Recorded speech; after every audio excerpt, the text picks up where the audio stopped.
हम कर रहे थे एडमिशन ऑफ अ पार्टनर, जिसमें मैंने आपको रिवोल्यूशन अकाउंट कैसे बनता है, पार्टनर्स कैपिटल अकाउंट कैसे बनता है और बैलेंस शीट भी मैंने आपको बताई थी, हालांकि बैलेंस शीट हमारे सिलेबस में नहीं है। तो हमने बहुत सारे क्वेश्चन करे थे। हमारा एक नया टॉपिक स्टार्ट होता है जिसको हम बोलते हैं एडजस्टमेंट ऑफ कैपिटल।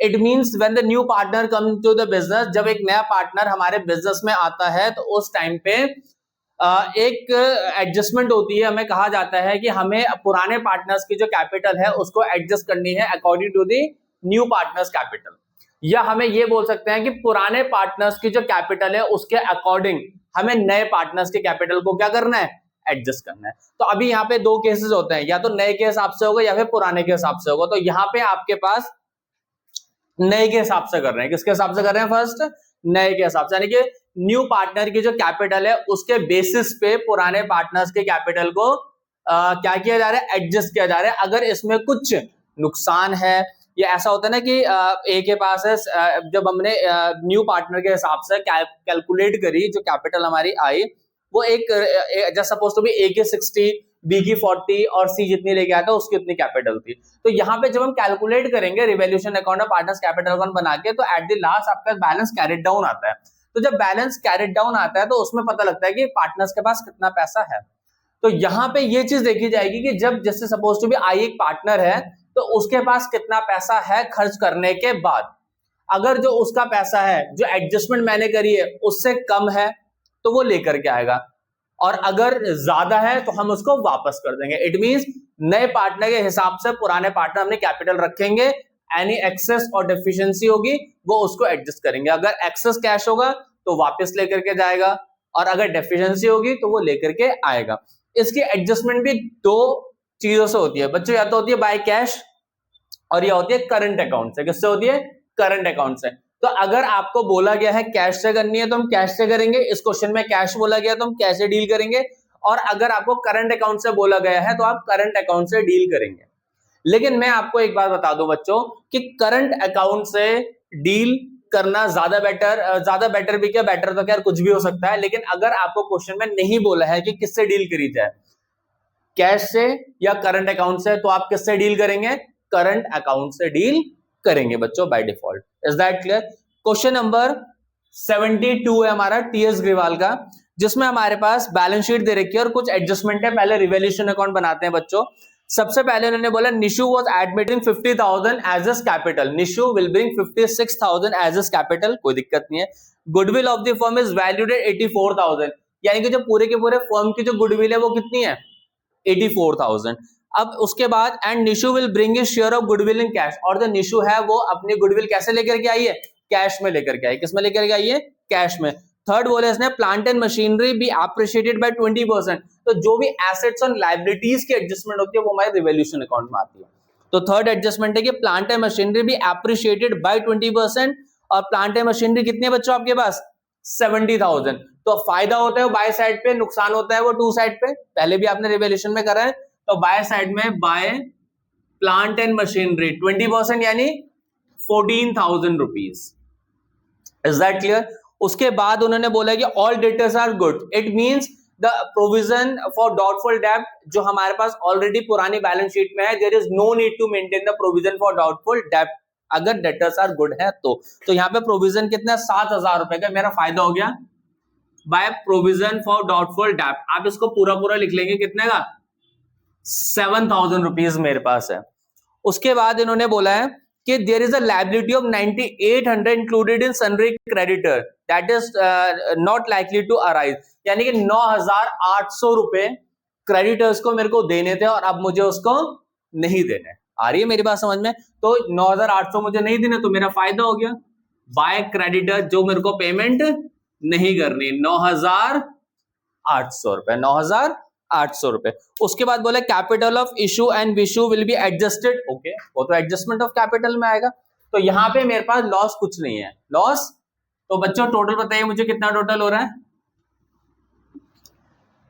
21,009, 30,000, 30,800। एक बार चेक कर लीजिए,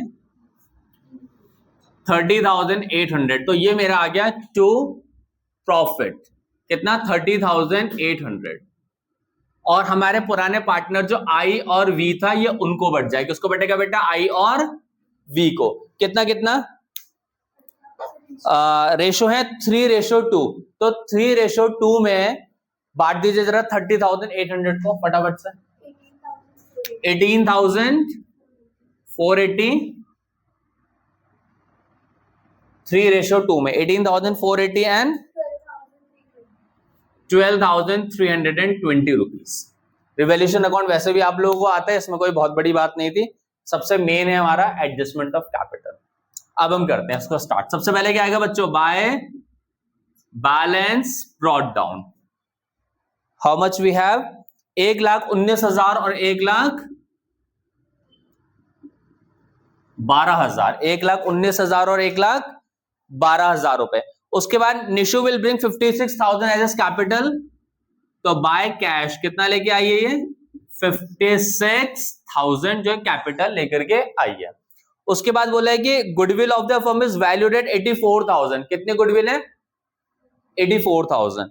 तो and Nishu will bring a share of goodwill in cash, पूरे के पूरे फर्म की, यहां पे कर दूं वर्किंग नोट, 84,000 रुपीज है गुडविल पूरे के पूरे फर्म की। किसकी, पूरे के पूरे फर्म की। लेकिन जो ये लड़की है बेटा ये 1/6 के लिए आई है, कितने के लिए आई है 1/6। 1/6 का मतलब है कि 84,000 का 1/6, 6 1 6, 6 4 24, दैट इज 14,000 लेके आई है। कितना लेके आई है 14,000, और 14,000 लेके आई है बिल्कुल कैश में। कैसे लेके आई है, कैश में। तो बाय प्रीमियम फॉर गुडविल बच्चों।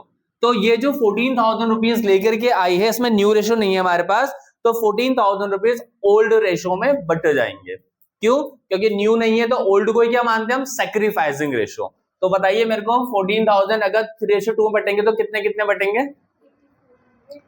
8400 एंड 5600। वेरी गुड बच्चों, आ रही मेरी बात समझ में। उसके बाद यहां पे आप पुरानी बैलेंस शीट में जाएंगे, अगर कोई चीज है बांटने वाली तो उनको बांट देंगे। तो हमारे पास जनरल रिजर्व कितना है बेटा 10,000, जो आपको पता है कि बढ़ता है पुराने पार्टनर्स को। तो बाय जनरल रिजर्व 10,000 है, कितना कितना बढ़ जाएगा 3:2 में 6,000 और 4,000। ये सब चीजें एक्यूमुलेटेड प्रॉफिट होता है, और एक्यूमुलेटेड प्रॉफिट जो होता है वो ओल्ड पार्टनर्स को बढ़ता है। ठीक है। उसके बाद इन्वेस्टमेंट फ्लक्चुएशन रिजर्व है हमारे पास। बच्चों आप इन्वेस्टमेंट फ्लक्चुएशन रिजर्व को बांटने से पहले चेक करेंगे कि एसेट्स में मेरे पास इन्वेस्टमेंट है कितने की। तो कितने की इन्वेस्टमेंट है आपके पास 21,000, कितने की बच्चों 21,000। लेकिन जो उसकी मार्केट वैल्यू लिखी हुई है उसके आगे वो है 19,000, कितने लिखी हुई है 19,000। तो 21,000 और 19,000, तो लॉस कितने का आपके पास 2,000 रुपए का। कितने का लॉस है 21,000 की थी, लेकिन अब 19 की हो चुकी है, तो 2,000 रुपए का मुझे लॉस है। तो आईएफआर लायबिलिटी में इन्वेस्टमेंट फ्लक्चुएशन रिजर्व 4,000 रुपए, उस 4,000 रुपए में से 2,000 रुपए को क्या कर लेंगे हम, कवर कर लेंगे। क्या कर लेंगे हम, कवर कर लेंगे। तो अभी कितना बचा है मेरे पास 4 में से 2,000 का लॉस अगर मैं कवर कर दूंगा तो अभी भी मेरे पास कितने रुपए बचे हैं 2,000 रुपए बचे हैं, जिसको मैं क्या करूंगा आपस में बांट लूंगा इन्वेस्टमेंट फ्लक्चुएशन रिजर्व। कितना कितना आएगा 2,000 रुपए को 1,200 और 800 रुपए। आ रही है मेरी बात समझ में, कोई प्रॉब्लम तो नहीं है। उसके बाद यहाँ पे राइट ऑफ करने के लिए तो मेरे पास कुछ भी नहीं है। ओके, सारी एडजस्टमेंट लगभग हो चुकी है, कोई एडजस्टमेंट छूटी नहीं है ना। क्वेश्चन नंबर 72 है, जो जो एडजस्टमेंट है मैं क्वेश्चन यहाँ पे लिखने से अच्छा कि मैं आपको पूरा पूरा एक्सप्लेन कर रहा हूँ बच्चों।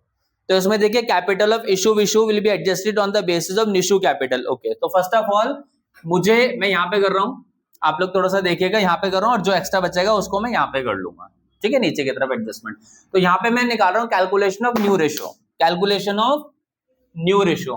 तो न्यू रेशियो के लिए यहाँ पे आपको पता है कि जो नया पार्टनर आई है निशु 1/6 के लिए आई है, तो 1 - 1/6, क्योंकि कंप्लीट रेशियो क्या होता है बच्चों 1 होता है। क्या होता है 1 होता है। तो 1 - 1/6 एलसीएम कितना गया 6, तो 6 - 1 दैट इज 5/, ये 5/6 में आई का भी है और वी का भी है। तो आई का अगर मैं न्यू रेशियो निकालूंगा तो 5/6 मल्टीप्लाई बाय ओल्ड रेशियो 3 इनके 3:2, तो मल्टीप्लाई बाय 3/5 दैट इज 3/6। काट भी सकता हूं, काट नहीं रहा हूं लेकिन अभी। और v का कितना हो जाएगा 5/6 का 2/5, यानी कि 2/6।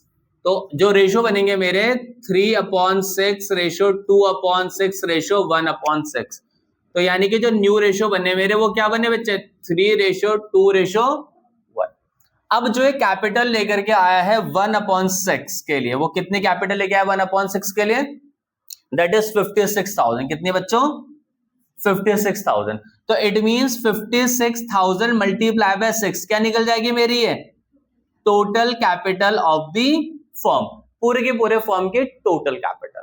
तो 56,000 मल्टीप्लाई बाय 6 हाउ मच 0 0 0 6 से 36 6 से 3 कैरी 5 30 31 33 3,36,000 3,36,000। तो we have to distribute 3,36,000 in the ratio of 3:1 3:2:1 कर सकते हैं। तो यानी कि इस तरह से 3,36,000 मल्टीप्लाई बाय 3/6 यानी कि 3 1 जा 3 2 जा, तो ये कितना आ गया 2 1 जा 2 2 6 जा 12 2 8 जा 16 1,68,000। उसी तरीके से अगर बाकियों की निकालूंगा 3,36,000 मल्टीप्लाई बाय 2/6 2 1 जा 2 3 जा 3 से काटा 1 1 2 1,12,000। और तीसरे पार्टनर के 3,36,000 को अगर आप 1/6 निकालेंगे तो ये आपका आना चाहिए 56,000। इतनी लेकर के आया है, कैपिटल क्वेश्चन में गिवन है कि ये कैपिटल 56,000 इतनी ही आनी चाहिए। चेक करते हैं 6 5 जा 30 3 बचा 6 से 30 आ गया आपका 50,000। इट मींस हमने बिल्कुल क्या करा है बच्चों सही करा है। तो ये जो आपकी कैपिटल निकली यहाँ पे 2-3 लाइन छोड़ के आप लिखेंगे टू बैलेंस कैरेट डाउन कितने 1,68,000 1,12,000 और 56,000 रुपीज क्लास।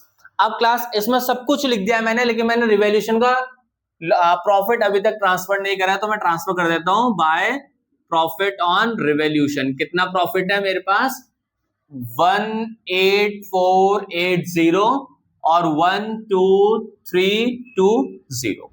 आ रही है मेरी बात समझ में, कोई दिक्कत तो नहीं आता?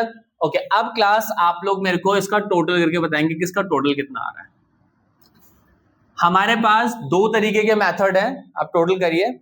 या तो मैं इसको यहीं पे बैलेंस कैरी डाउन जैसे पहले वाली पार्टनर्स कैपिटल अकाउंट बनाता था वैसा ही बना लूं और बैलेंस कैरी डाउन निकाल करके एक दूसरा छोटा सा अकाउंट बनाऊं जिसमें एडजस्टमेंट करूं, या डायरेक्टली हम इसमें एडजस्टमेंट करेंगे। तो मैं डायरेक्टली एडजस्टमेंट करा रहा हूं क्योंकि हमारे लिए इजी होता है। इसका टोटल कितना आ रहा है 1,53,800। इसको मैं रफ में लिख रहा हूं फिलहाल 1,53,000 1,53,080 1,53,080 रुपीज आ रहे हैं टोटल, लेकिन यहाँ पे 1,68,000 तो इट इज ग्रेटर, यानी कि 1,68,000 ज्यादा है। तो इसका मतलब है इनके पास पैसा कम है। क्या है इनके पास पैसा कम है और हमें जरूरत है 1,68,000 के according to the adjustment with the help of new partner. तो 1,68,000 एंड 1,68,000। तो यहां पे जो कम है बाय कैश, यानी कि ये पैसा लेकर के आएगा फॉर्म में। तो 1,68,000 और इसमें से माइनस करेंगे रेफरेंसेस 14,920 रुपीज। आ रही है मेरी बात समझ में? यही आपका आंसर है। इसमें बैलेंस कैरी डाउन अभी तक आंसर होता था, बट अब आंसर ये है जो आपको बहुत हेल्प करेगा। ठीक है, आगे बताइए क्लास। इसका टोटल बताइए कितना हो रहा है वी का टोटल। थोड़ा सा तेज बोलो। 1,34,720 इसका टोटल है और 1,34,000 यानी कि वो वाली साइड ज्यादा है। तो जो साइड ज्यादा है 1,34,720 और वही यहां पर आ जाएगा 1,34,720। इट मींस इसके पास ज्यादा पैसा है। वी के आई के पास पैसा कम था, इतना ही था केवल 1,53,080 और यहाँ पे हमें 1,68,000 चाहिए था। तो हम इससे पैसा मंगाएंगे, ये ब्रिंग करेगा, कैश लेकर के आएगा, ब्रिंग द कैश। बट यहाँ पे हम क्या करेंगे पेड करेंगे, क्योंकि उसके पास ऑलरेडी 1,34,720 रुपीज है और मुझे केवल 1,12,000 रुपए की जरूरत है। यहाँ पर आ जाएगा टू कैश के नाम से। बताइए जरा मेरे को, इसमें से इसको माइनस करिए, कितना आ रहा है cash 22,720 rupees. Is that clear all of you? उसके बाद हमारा एन का 56,000, इसका कुछ ऐसी एडजस्टमेंट नहीं होगी 56,000, यानी कि ये वो एडजस्टमेंट थी जो एडजस्टमेंट मैंने कैश से डील करी है। किससे डील करी है? कैश से। देखिए बच्चों, रिवैल्यूएशन अकाउंट सिंपल है, आपको आता है बहुत अच्छी तरीके से। पार्टनर्स कैपिटल अकाउंट में सारी एडजस्टमेंट आपको आती है, बस एक ही नहीं एडजस्टमेंट थी, जो मेरी एडजस्टमेंट क्या थी? एडजस्टमेंट ऑफ कैपिटल की। मैं फिर बता रहा हूं, first of all we have to calculate the new ratio of all the partners, that is 3:1। How to calculate, मैंने आपको बताया किस तरीके से हमने करी है, 3:1। उसके बाद जो 1/6 के लिए 56,000 लाया था, तो टोटल कैपिटल है 50,000 multiply by 6, that is 3,36,000। We have to distribute 3,30,000 in the ratio of 3:1, that is इतना इतना एंड इतना। देन टोटल करेंगे, जो ज्यादा होगा वो लिखा जाएगा, जितना कम होगा अगर इस साइड पे आया तो यानी कि कैश लेके आएगा, शॉर्टेज ऑफ अमाउंट कैश। इसकी ये वाली साइड ज्यादा थी, ये वाली इधर वाली, तो दोनों तरफ लिखी, माइनस करा, इतना हम इसको पे ऑफ करेंगे कि आपके पास पैसा ज्यादा है, आप घर लेके जाइए अपना पैसा। Is that clear? इसको बोलते हैं adjustment capital. It is very important. अगर आपको कोई दिक्कत है तो आप मुझसे दोबारा पूछ सकते हैं क्लास, ठीक है? Thank you class.